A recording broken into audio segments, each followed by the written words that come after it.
Hey folks, welcome you all to a new video. This is CA Ganesh Bharadwaj. So in this video, I am going to share with you all the preparation strategy for the subject financial management, paper 6A financial management. Now for paper 4 costing, I've already done a separate video, right? So you can watch that. But this video is exclusively about FM.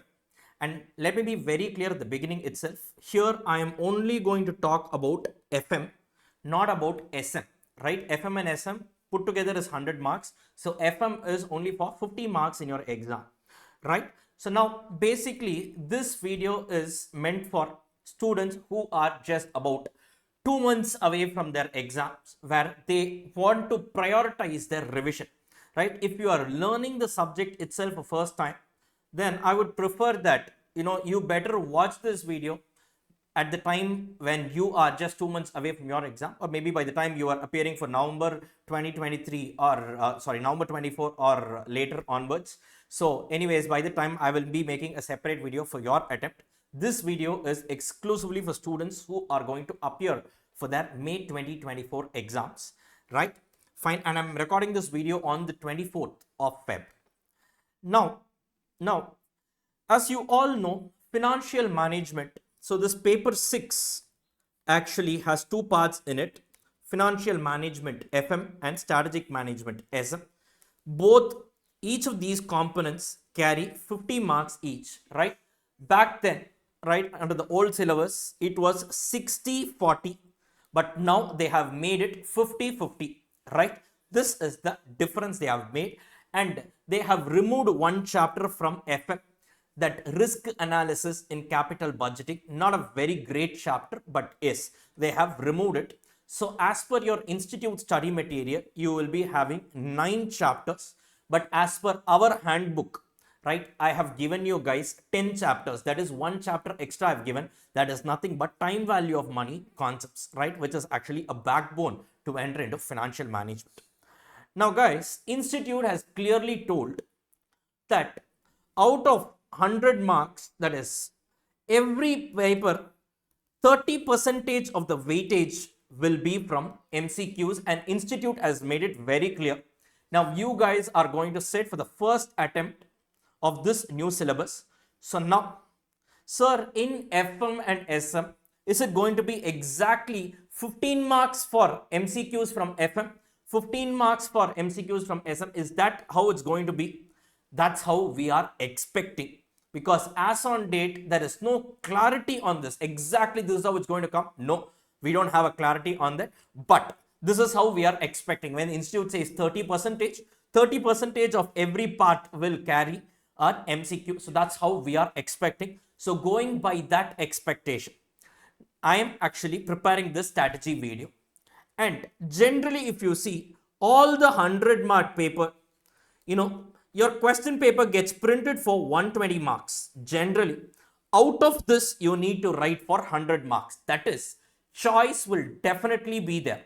Definitely, choice questions will be there. Now, similarly, back then, that is till your November 2023, your FM paper was for 60 marks and the paper was printed for 70 marks. Technically speaking, 72 marks. That is, the last question had internal choice. Let's put it as 70. Generally, they will give that at least one 10-mark cushion will be there.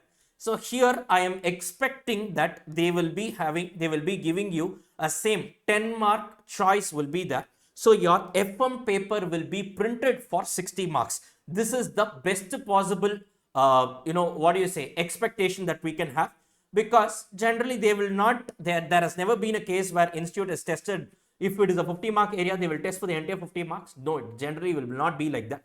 So out of the 60 marks, you are expected to write how much?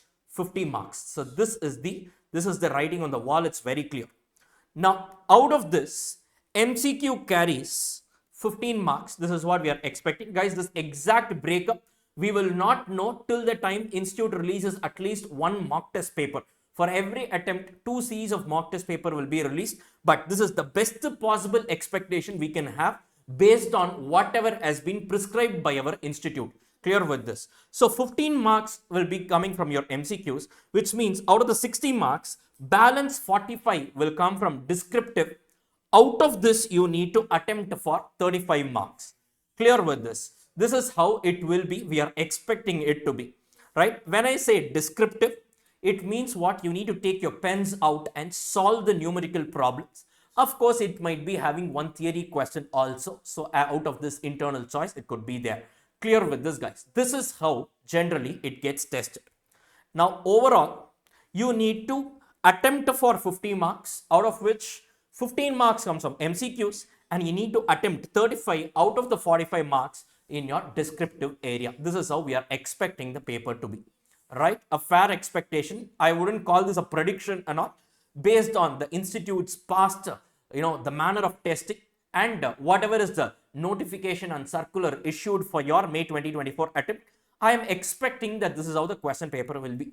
Now, if there is any difference from this that we notice in the first mock test paper, I'll intimate you guys accordingly. You need not worry about it. Now, guys, the question here is, sir, we have 10 chapters in total, including the time value of money chapter. Now, how do I prioritize my preparation?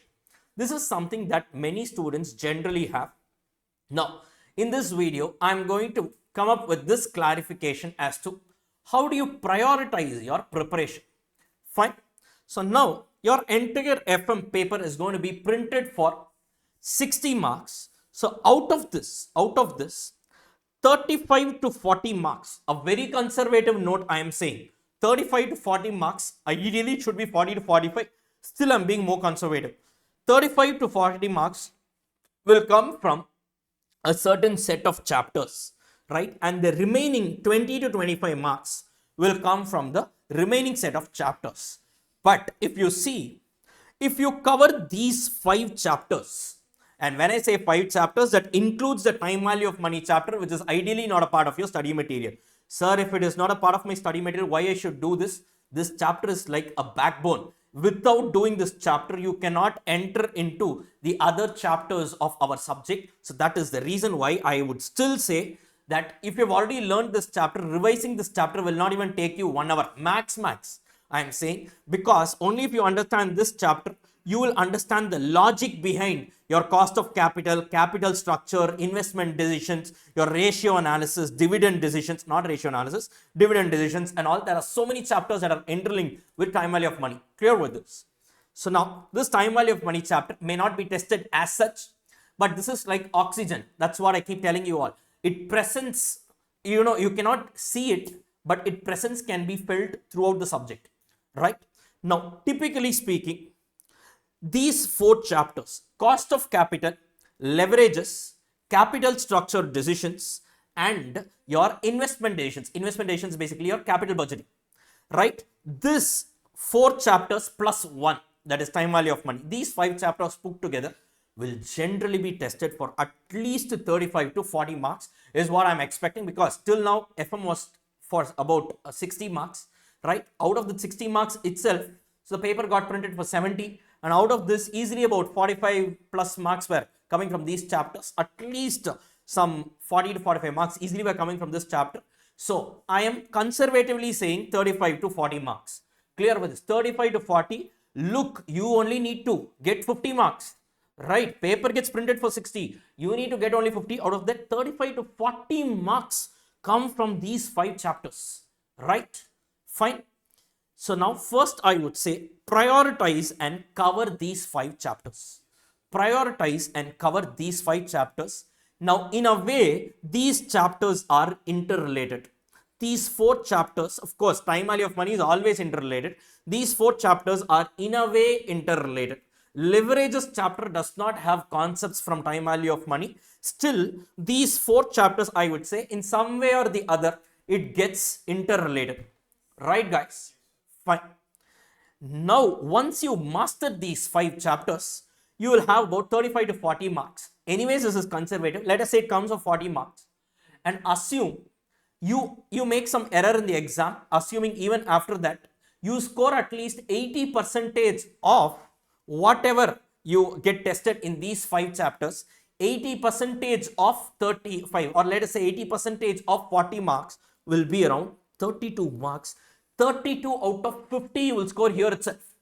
Clear with this, right? Somewhere ranging between 28 to 32 out of 50. That's huge. That's very huge, right? I am not saying out of 100. I'm just talking about the FM component. Still you have SM, which is remaining untouched. I'm not talking about that. Clear with this, guys, right? So once you finish this, automatically about, or on an average, let's say 30 out of your 50 marks will be guaranteed for sure, guys, which is as good as an exemption, right? 60% of this. I'm saying a bare minimum, right? Clear with this, guys. If not, it could only be more than this. Fine. Now once you master this, now in this 5 chapters, don't leave any concept. No important concept, unimportant concept, don't do this ABC analysis and all. Do everything fully, right? Including time value of money. Trust me, time value of money, it is not separate, but its presence can be felt throughout. Without doing this, do not enter into the remaining chapters, right? Even when you're revising, I'm telling. Fine. Once you do this, now you go to the remaining chapters. Working capital management is a big chapter, a standalone chapter. Sir, it will not get tested. No, it will definitely get tested. At least 10 to 15 marks will come from this chapter, I'm telling you, right? But it is a very bulky chapter. It has 6 units inside it. Now, as compared to the efforts, I would suggest you put those efforts here, get the maximum out of it, right? And then once you finish it, go to working capital management and the remaining chapters. Clear with this. I am not saying this is less important. Working capital management is a very important chapter, but from your preparation perspective, I would suggest do these first 5 chapters. Then go to working capital management, ratio analysis, dividend decisions. These 3 are the other 3 practical chapters. The last 2 are theoretical chapters, types of financing, scope and objectives of financial management. These 2 are theoretical chapters. They might test you in one question. They might test you on this also, right? MCQs and all, if it comes from this area, just be in a position to handle it. But first, make sure that you cover these 5 chapters, which will guarantee an exemption. And once you finish it, then you move to the remaining chapters. Clear with this, guys? So this would be my suggestion. And please do not take this as a wrong, please not conclude me wrongly by thinking that, sir, these chapters can be omitted, these chapters can be done. No, that is not what I'm saying. Prioritize. First you finish these chapters and then move to these. Clear with this. This is what I'm saying. And if you see, this working capital management is a separate animal altogether, right? That chapter has no direct relationship with the other chapters, right? No time value of money concepts also involved, except in, I think, 1 or 2 areas: receivables management, payables management. But for that, I don't think anywhere else. The chapter predominantly revolves around working capital cycle, operating cycle, cash cycle, and all of that. So this is a separate chapter, but it's pretty big, pretty huge. So for the efforts that you put, 10 to 15 marks, I would suggest you put those efforts here. First, make sure that you can confidently get about 30 marks in this particular segment of 50. And then you move to this. Once you finish this, first you go to working capital management, another 10 marks directly. So that will guarantee how much? So around 30 plus. So here it comes another 40, right? Another 10. Or in other words, 35 plus 10, I would say, 40 plus 10, I would say 50 out of 60 marks will come from these chapters. We can be sure to that extent on an average. Clear with this, guys? So once you finish these 5, then you go to working capital management, then do the remaining 2 practical and the theory. Are you clear with this? This should be the order in which you revise. If you do it this way, absolutely, an exemption will be guaranteed. Or at least in this paper, you can easily score about 40 marks out of the 50 marks, 100% possible. Clear with this, guys? Right. So on that note, I'm signing off. Please do the revision in this order, and I'm sure you guys will see the difference by yourself. So thank you all so much, and I will see you all in the next one.